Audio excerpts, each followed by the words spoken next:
မင်းတို့ငါတကယ်အံ့ဩတယ်ကွာတို့ဒီနိုင်ငံမှာနေတယ်ဒီနိုင်ငံရေကိုတောက်တယ်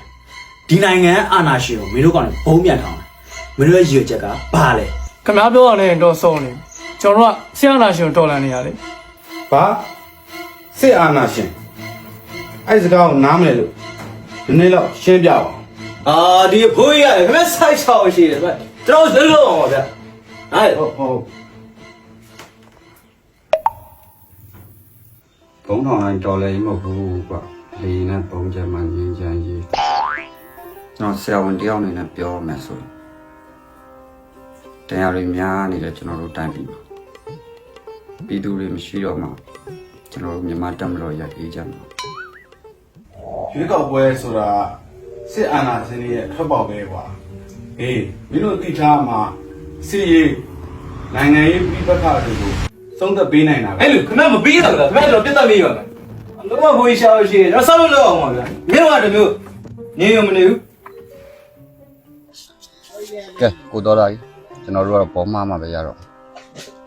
ဘာလို့ဘောမမလဲဆိုတော့ဒါကျွန်တော်တို့ရဲ့အကျိုးစီးပွားဖြစ်နေတယ်မြေပြင်အခြေအနေရဆိုရင်6800ဇာတ်ရရတယ်200ပုံမပေးလို့ဆိုပြီးတော့အရင်လို comment တွေမှာဝါဒကောင်းကောင်းမဖြတ်နိုင်တော့အဲ့တော့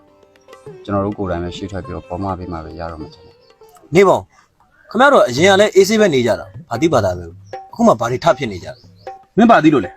မင်းဘာမှမသိမင်းစောက်ပတ်ပိတ်တာ ကိုတစ်ခင်ပြောတာမှန်တယ်ဗျမကြခင်ရေကောက်ဝယ်ရလာတော့မှာကျွန်တော်တို့ဝါဒဖြန့်သမျှကလည်းဆောက်ချက်ကွဲရနဲ့အစဲခင်အားကြီးတက် တက်ပြောက်စီဦး မင်းစောက်ပတ်မပိတ်သေးဘူးလားစစ်တပ်ဆိုတာပြည့်မိုးထောင်ပြီးခေါင်းရက်တက်ပြစ်တာနောက်တစ်ခါမစမ်းပိတ်မင်းကိုဖမ်းခိုင်းလိုက်ပါနော် အေးဗျကျွန်တော်တို့ရေကောက်ဝယ်ကိုဒီကဘာလုံးကစောင့်ကြည့်နေကြတာ စောင့်ကြည့်မှာပေါ့ဘယ်ချိန်ထောက်ရောက်မှမလဲမသိတာ ဟာအလုံးဝလားမင်းနည်းနည်းများသွားပြီမင်းခဏနေမင်းဘဲမှမသွားနဲ့ခဏနေဟယ်လိုဆရာကြီး 3 seconds later. မှန်တာလေးပြောမိတာဗျာ